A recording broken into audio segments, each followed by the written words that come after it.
প্রত্যেকটা হসপিটালে বা প্রত্যেকটা স্বাস্থ্যকেন্দ্রের তার প্রাথমিক কাজ হলো পেশেন্টকে পরিষেবা দেওয়া।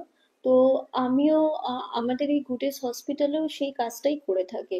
এবারে আলাদা বলতে কি হয়, আমাদের এই ফেটার্নিটিতে বা এই ইন্ডাস্ট্রিতে ভাগ থাকে।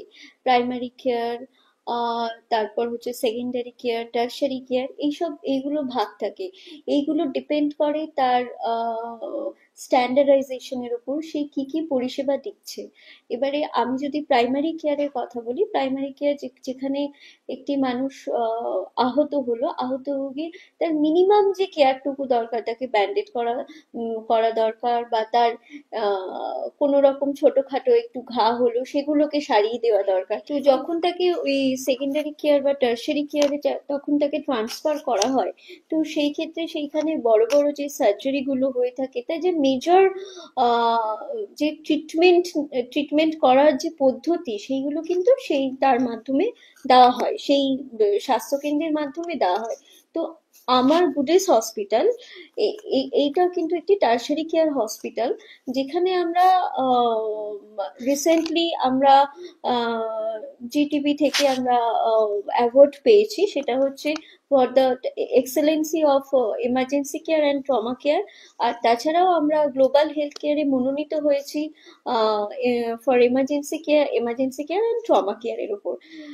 যখনই এমার্জেন্সি কেয়ার আর ট্রমা কেয়ারের কথা আসে, ট্রমা মানেই হচ্ছে এমার্জেন্সি, তাকে ইমিডিয়েট সাপোর্ট দেওয়া, তাকে তার যে ওই হসপিটালের এমার্জেন্সিটা কত দ্রুত কাজ করবে। তো সেই ক্ষেত্রে তার জন্য যেই দক্ষতাটা লাগে সেইটা হচ্ছে ইএমটির দক্ষতা, মানে হচ্ছে যারা এমার্জেন্সি মেডিকেল টেকনোলজিস্ট রয়েছে। এমার্জেন্সি আর ট্রমা কেয়ার ছাড়াও আমাদের যেটা সুবিধা রয়েছে, যে আমরা এখানে ক্যাশলেস একটা ফেসিলিটি দিয়ে থাকি। আর সেই ক্ষেত্রে আমরা স্বাস্থ্যসাথীর সুবিধা দিয়ে থাকি। স্বাস্থ্যসাথী আমরা শুধু সার্জারি করি না, আমাদের মধ্যে আমাদের এই গুডেস হসপিটালের সবচেয়ে বড় সহযোগিতা আমরা করে থাকি। আমরা স্বাস্থ্যসাথীর মাধ্যমে মেডিকেল ম্যানেজমেন্ট দিয়ে থাকি, স্বাস্থ্যসাথীর মাধ্যমে আমরা ট্রমা কেয়ারের যে নিউরো সার্জারি যে ওটি গুলো হয় সেগুলোও কিন্তু আমরা করে থাকি। পরিষেবার মধ্যে বলতে গেলে আমাদের ডায়ালিসিস রয়েছে, আমাদের টু মেজর ওটি রয়েছে, যেখানে completely modular OT with laminar flow. তাছাড়া আমাদের আইসিইউ কেয়ার রয়েছে, আমাদের রেস্কিউ রয়েছে, আমাদের জেনারেল ওয়ার্ড রয়েছে, কেবিন রয়েছে। আর আমরা স্পোর্টস মেডিসিনের উপর কাজ করি। তাছাড়া আমাদের এখান থেকে ভেলোর থেকে ডক্টর আসে অলরেডি, উনি আমাদের সাথে অ্যাটাচ, ডক্টর এসআর পান্ডা অ্যাটাচড। আর তাছাড়া নিউরো সার্জারিতেও ডক্টর প্রধান রয়েছেন, ডক্টর রূপান্ত কুমার দাস রয়েছেন, ডক্টর তমজ্যোতি চক্রবর্তী রয়েছেন, আরো আরো আরো ডক্টর এখানে অ্যাটাচ রয়েছেন। আর তাছাড়াও শুধু আমরা ট্রমা কেয়ার বলবোই না, ট্রমা কেয়ার ছাড়াও যেসব পেশেন্ট গুলো মেডিসিন ম্যানেজমেন্টের ক্ষেত্রে যারা প্রচন্ড দুরবস্থায় এসছে, মানে প্রচন্ড ভয়ঙ্কর একটি পেশেন্টের পুরোপুরি কার্ডিয়াক ফেলিওর হয়ে গেছে, তার বিপি পাওয়া যাচ্ছিল না, সেখান থেকেও কিন্তু আমরা পেশেন্টকে সুস্থ করে বাড়ি পাঠিয়েছি। তো সেই ক্ষেত্রে আমার মনে হয় আমরা যতই এমার্জেন্সি পেশেন্ট হ্যান্ডেল করব, যত এই ধরনের পেশেন্ট হ্যান্ডেল করব, তত আমাদের আরো শেখার থাকবে। যখন একটি পেশেন্টকে হসপিটালে নিয়ে আসা হয়, তখন সেই ক্ষেত্রে হসপিটালের উপর নির্বাচন করতে দিতে হবে সেই পেশেন্টের পরিস্থিতি কেমন। যদি ওনারা যেই বাড়ির লোক কমপ্লেন করে কেন ওনাকে আইসিইউতে দিয়ে দেওয়া হলো বা কেন ওনাকে এইচডিইউতে দিয়ে দেওয়া হলো, তাহলে সেই ক্ষেত্রে ওনারা তো নাই নিয়ে আসতে পারতেন, বাড়িতে রেখেই তো ট্রিটমেন্ট দেওয়া যেতে পারতো। আমার মনে হয় যে যেই পেশেন্টের এখন SpO2 ফল্ট করছে, মানে অক্সিজেন ফল্ট করছে, তাহলে সেই ক্ষেত্রে তাকে আমি শুধু কিন্তু ডেফিনেটলি আমি জেনারেল ওয়ার্ডে রেখে আমি অক্সিজেনটা দিতে পারি। কিন্তু যেই পেশেন্টের ক্ষেত্রে একটা ড্রাউজি ভাব রয়েছে, যেই পেশেন্টের ক্ষেত্রে তার কোনো রকম ড্রাউজি রয়েছে, সে কোনো রকম মুভমেন্ট করছে না, যেই পেশেন্ট তার সাথে তার অক্সিজেন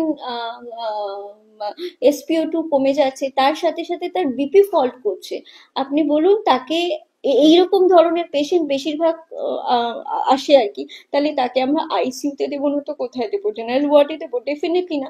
তখন হসপিটাল কি করে, সেই ক্ষেত্রে 1 বা 2 দিন তাকে পেশেন্টকে আইসিইউ তে স্টেবল করে তারপর পেশেন্টকে জেনারেল ওয়ার্ডে তুলে দেওয়া হয়।